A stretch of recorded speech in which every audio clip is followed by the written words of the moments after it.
আয়ুষী, তুই জানিস তুই কি বলছিস? এই লোকটার আসল চরিত্র তুই জানিস? তুই একটা জিনিস ভেবে দেখ তো, এই লোকটা যখন থেকে এই বাড়িতে এসছে কি কি ঘটেছে এই বাড়িতে। ও যেখানে যায় সর্বনাশ ডেকে আনে আয়ুষী। আয়ুষী, এই লোকটা যতবার আমাদের জীবনে এসেছে অভিশাপ হয়ে এসেছে। তুই জানিস এই লোকটার জন্য তোর বাবা সারাটা জীবন কতটা কষ্ট পেয়েছে?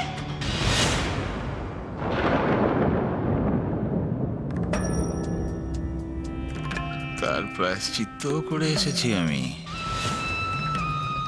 আর ওনাকে কষ্ট পেতে হবে না। তুই জানিস এই লোকটা আমার কি অবস্থা করেছিল জানিস? কোথায় সাইন করতে হবে? Yes, madam, আমি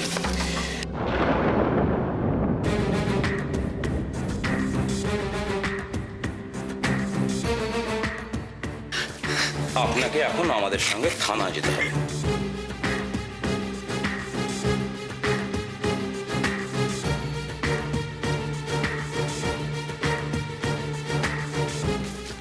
তুই কিচ্ছু জানিস না, কিচ্ছু জানিস না তুই। রাগের মাথায় তোমরা সবাই একটা ডিসিশন নিয়ে নিচ্ছ। আগে পিছে কি হতে পারে কেউ একবারের জন্য ভেবে দেখছো না? আগে কি হতে পারে সেটা জানি বলেই এটা করছি। তোর হয়তো উর্মিলার জন্য খারাপ লাগতে পারে, কিন্তু একটা কথা পরিষ্কার করে জেনে নে, চন্দনের মেয়ের সাথে আমাদের কোনো সম্পর্ক হতে পারে না।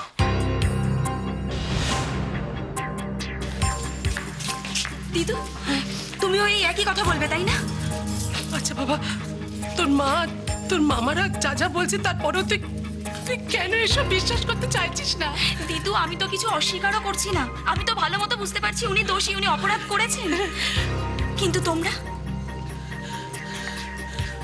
তোমরাও কি অপরাধ করোনি?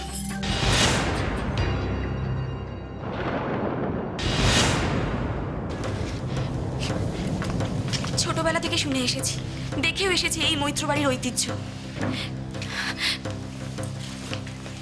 চিরটা কাল এই মৈত্রবাড়ি শুধু দিয়েই গেছে। কোনো পাপীও তোমাদের সংস্পর্শে এসে ভালো হয়ে গেছে। তাহলে এবার যদি জেম্মা গিয়ে দীপাকে ঠাঁটিয়ে একটা চড় লাগায় না, তাহলে তো দেখছি ড্রামাটা আরো জমে যাবে।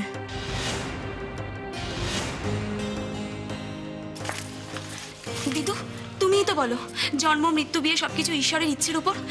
তাহলে ছোট মামার সাথে যে মামা বাবুর মেয়ের বিয়ে হয়েছে এটাও তো ঈশ্বরের ইচ্ছেরই উপর, তাই না?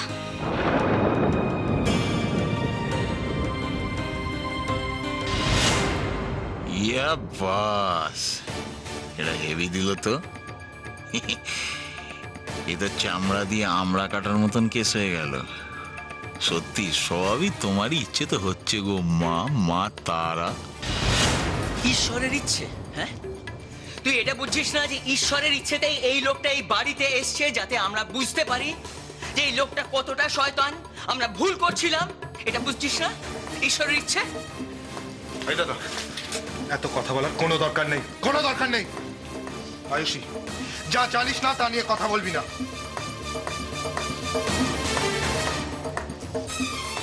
নির্লজ্জর মতো এখন এখানে দাঁড়িয়ে আছেন। নিয়ে যান আপনার মেয়েকে, বেরিয়ে যান। ছোট মামা, উনি আমার মামা শ্বশুর হন। ওনার সাথে তুমি এভাবে কথা বলতে পারো না, প্লিজ। অপু, তুই দাঁড়িয়ে দাঁড়িয়ে শুনবি? তোর মেয়ে কি বলছে এসব? ওকে বোঝা তুই। আয়ুষী, যা কথা বলা, যা ডিসিশন নেওয়া সেটা আমরা পরে নেব। এখন তুই ওনাদের যেতে দে। তুমি এসব কি বলছো? আমি যেটা বলছি সেটাই শোন। তোমরা কেন বুঝতে পারছো না? তুই আমার কথা কেন এরকম করছো?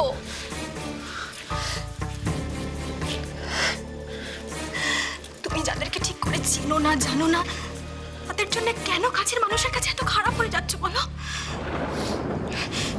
তোমাকে কিচ্ছু করতে হবে না, আমি চলে যাচ্ছি। বিয়েটা কি এতটাই ঠুনকো? বিয়েটা এতটা ঠুনকো না হলেও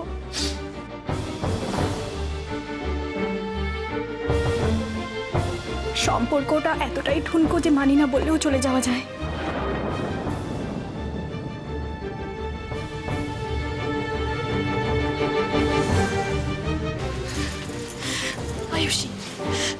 আমার জন্য, আমাদের জন্য অনেক কিছু বললে।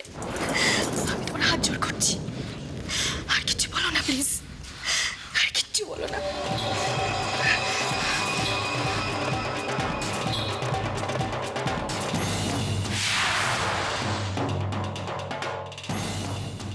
রাগের মাথায় তোমরা ঠিক ভুলটা কেন বুঝতে পারছো না?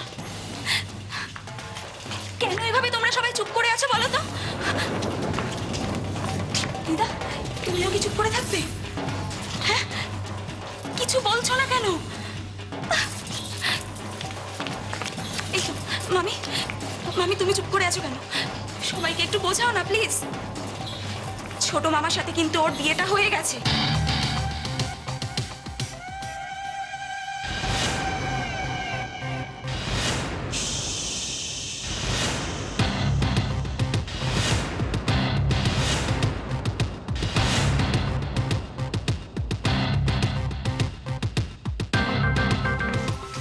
আর এখনো এই অবস্থায় বাড়ি থেকে বেরিয়ে কোথায় যাবে বলতে পারো?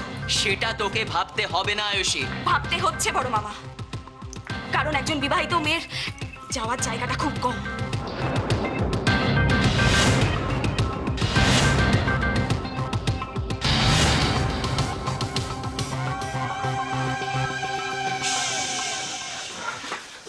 স্যার,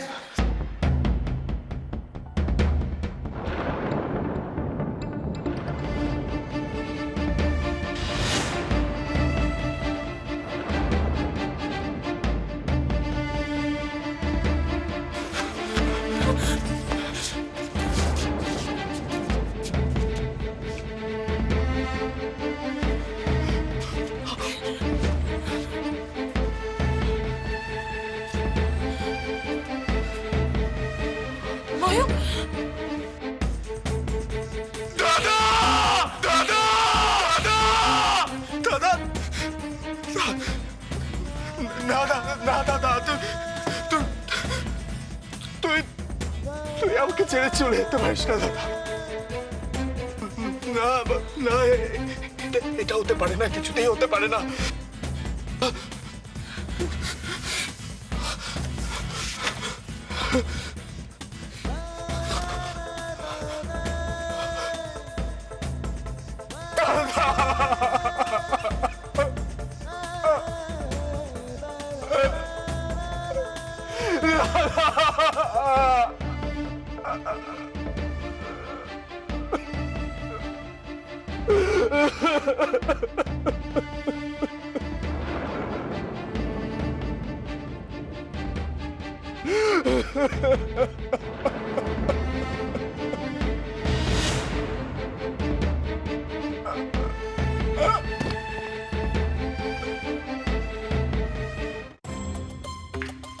দিদা, তুমি এখনো চুপ করে থাকবে? আচ্ছা, অতীতে কি দোষ হয়েছে, কি ভুল হয়েছে, তার জন্য ওকে কেন দোষ দিচ্ছ তোমরা? ওর কি অপরাধী বলো?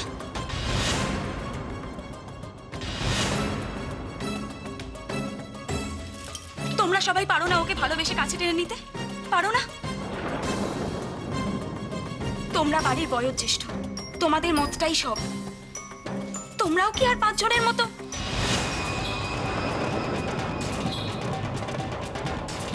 আয়ুষী,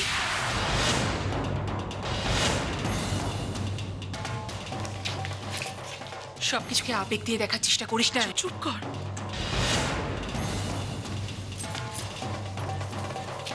চুপ কর। তুই একদম ঠিক কথা বলেছিস দিদি ভাই, তুই একদম ঠিক কথা বলেছিস। আবেগ দিয়ে কোনো সিদ্ধান্ত নিতে নেই, কখনো কিছু আবেগ দিয়ে। তুই আমার চোখ খুলে দিয়েছিস। কাকিমা, কি বলছো তুমি? তুমি জানো তুমি কি আমি বলছো? একদম ঠিক বলছি অপু, আমি একদম ঠিক বলছি, বিশ্বাস কর। তুই ওকে দেখছিস না? দেখ, ও যে যুক্তি দিয়ে কথা বলছে, যে বিবেচনা। অপু, আমি এগুলো তো তোর মুখে শুনেছি একদিন, এরকম করে একদিন তুই কথা বলছিস। আজকে ওর দিকে তাকিয়ে আমি তোকে দেখতে পাচ্ছি। অপু, অপু, তুই বুঝতে পারছিস না? আয়ুষী একেবারে তোর যোগ্য মেয়ে হয়েছে, তুই বুঝতে পারছিস না? মা, তুমি কি বলতে চাইছো? যে কেন বলতে চাইবো না? কেন বলতে চাইবো না বলতো সন্দীপ? দিদি ভাই একদম ঠিক কথা বলেছে। ওর বাবার পাপের ভার ও কেন বইবে? মা তোমার হঠাৎ কি হলো? এসব তুমি কি বলছো? মা, আমি আবার বলছি, আমি কিন্তু কোনোভাবেই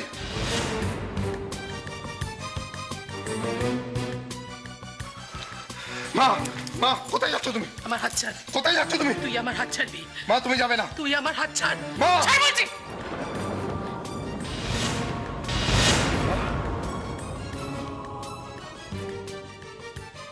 আমি তোকে একেবারে আমার বুকের মাঝখানটায় জায়গা করে দিয়েছিলাম। সেখান থেকে কাউকে উপরে ছুঁড়ে ফেলে দেওয়া তো এত সহজ নয়। একটা কাজ করতে পারবি? পারবি একটা কাজ করতে? একটা কাজ, তোর এই মাটার কাছে থাকার জন্য তোর নিজের বাবাকে একেবারের মতো ত্যাগ করতে পারবি তুই?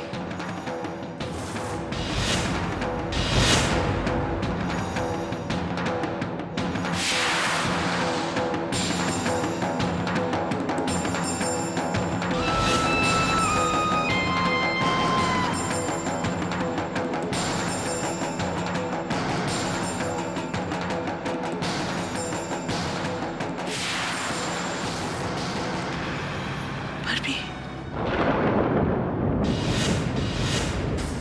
পারবি?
দাঁড়ান মামা বাবু।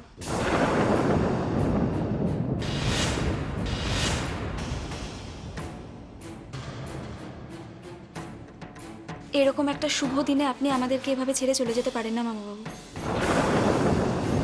এতে আমাদের সবার অকল্যাণ হবে। না না, এখানে থেকে আমি আর কাউকে বিব্রত করতে চাই না। একবার একটি বারও যদি বুঝতে পারতাম আমার উর্মি মা আমায় অস্বীকার করবে, তাহলে আমি পোড়াবো কখনোই দেখাতাম না। মামা বাবু, এসেই যখন পড়েছেন তখন থেকে কিছু মুখে দিয়ে তারপর যাবেন। আর মুখে আমার তো যাওয়ার সময় চলেই এসছে। হ্যাঁ, আমি খারাপ, শয়তান, পাপী তাপী মানুষ, কিন্তু আমার ফুলের মতন নিষ্পাপ মেয়েটা যে বিশুদ্ধ মন্দিরে ঠাঁই পেয়েছে, এটাই তো আমার মতন পাপীর পক্ষে যথেষ্ট নয় কি?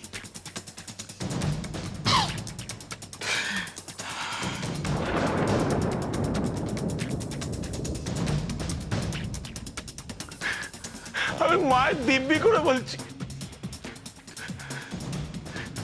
আর কখন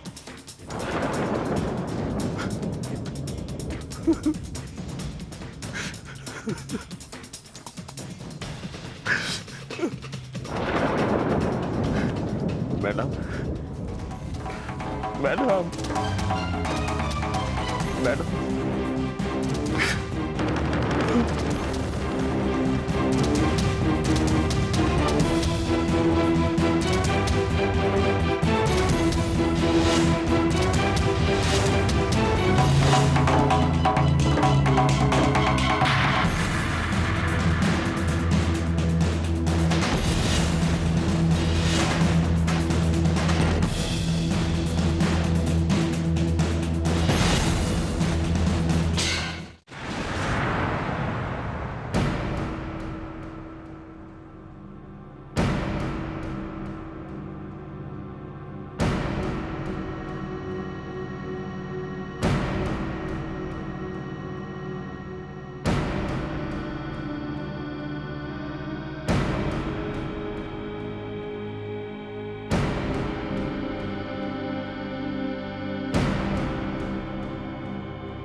খবরটা তো অপর্ণাকে কাউকে দিতে হবে। ময়ূক,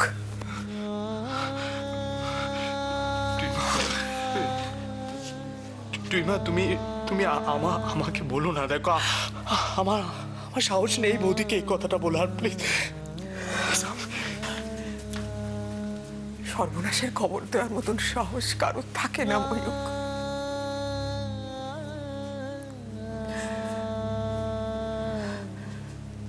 মোহনা,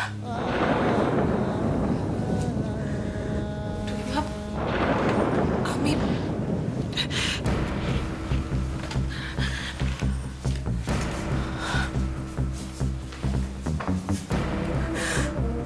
জয়ী,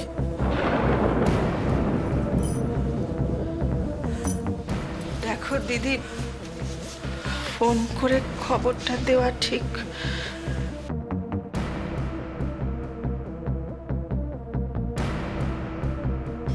সামনে দাঁড়িয়ে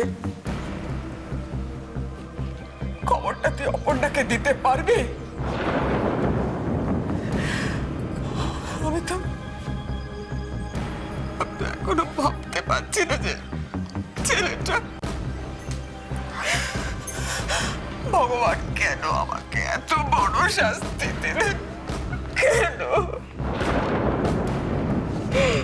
অপর্ণাকে খবরটা কি দেবে?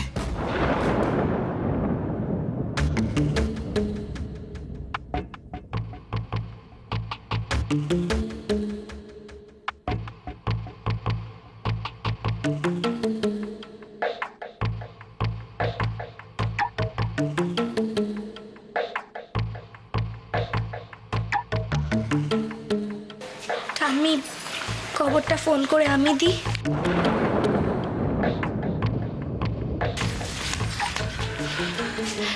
জেম্মাকে না, দিভাইকে বলি, দিভাই না হয়। না, তুমি কাউকে ফোন করে কিচ্ছু বলবে না। তোমরাই তো বলতে পারছো না বলে না, সে দায়িত্ব তোমায় নিতে হবে না। আমি কি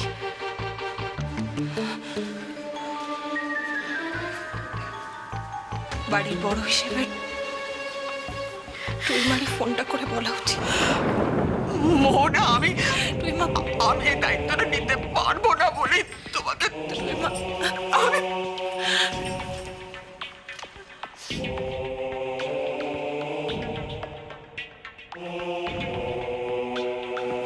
মনে হচ্ছে যা করার আমাকেই করতে হবে।